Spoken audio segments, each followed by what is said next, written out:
एक गुरुजी ने अपने शिष्य से कहा कि देखिए, ये मैं मटका देता हूँ और इस मटके से तुम इस नदी को पार करो। अब वो मटका देखा उस शिष्य ने तो बोला कि इसमें तो छेद है, मैं डूब जाऊंगा।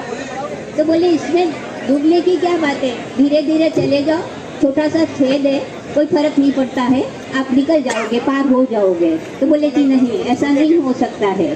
तब गुरुजी ने कहा कि हमारे जीवन में भी अगर जरा सी भी कमी रही तो हम डूब जाते हैं।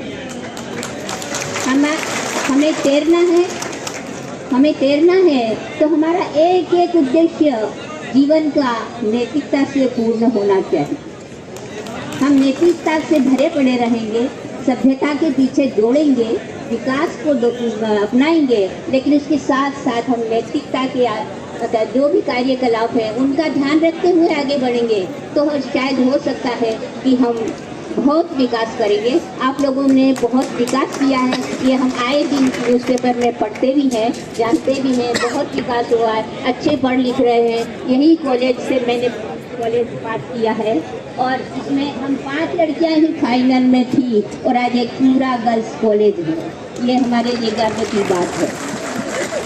तो इस उद्देश्य से कि आप प्रकृति के प्रेमी हैं, मैं पिताजी के साथ गाँव में बहुत छोटी थी तो जाया करती थी, तो उसमें मुझे इतना साफ सुथरा घर, सारा प्रकृति, खुला आकाश और पूरी साफ धरती, यही सब देखा था। और आज हम गंदगी से भरे अटे पड़े हैं, तो ये उसका जिम्मेदार कौन है? हम ही है ना।